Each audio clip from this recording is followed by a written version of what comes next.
Island lang ang visa-free at hindi dapat dadaan sa mainland South Korea. Narito ang experience, mga requirements at tips na ginawa namin from Manila to Jeju, South Korea with prices. Take note na ang prices may vary depending sa travel date at kung kailan kayo nag-book. Ang sa amin 3 days before our flight ko na-book lahat. Ang binook ko na airline ticket ay Cathay Pacific from Manila to Hong Kong ng 27,790 pesos. At HK Express naman from Hong Kong to Jeju Island ng 26,714 pesos.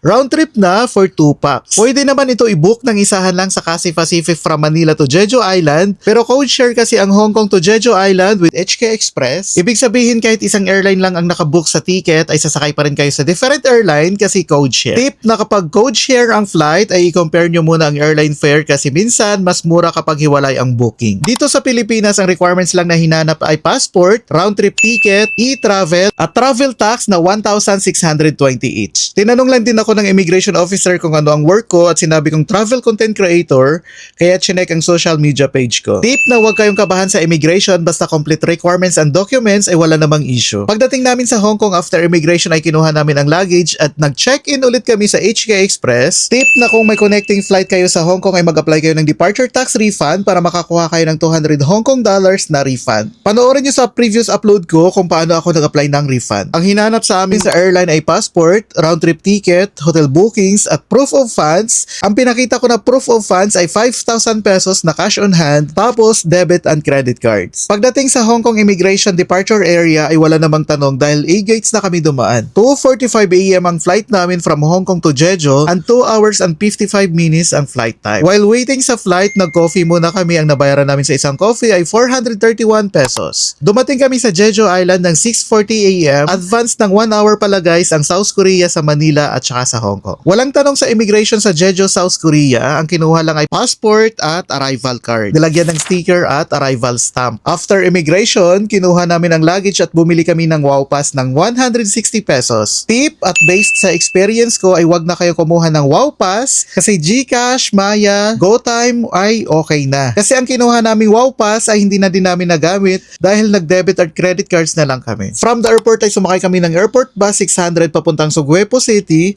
at ang binayaran namin ay 104 pesos for 2 packs na. Doon kami sa southern part ng Jeju Island magstay ng 5 nights at doon ang una naming itinerary. Pagdating sa transportation ay pwedeng isang card na para sa inyong lahat. So yun lang guys, if you like this video, don't forget to follow and hit the like button. Para sa itinerary at hotel stay, abangan nyo sa part 2. Kung mag-book kayo ng hotels and activities, gamitin niyo ang promo codes natin. Sa Agoda, Agoda Pass para sa mga hotels, Every Pass naman para sa mga activities at saka Everything Klook para sa Klook. Bye!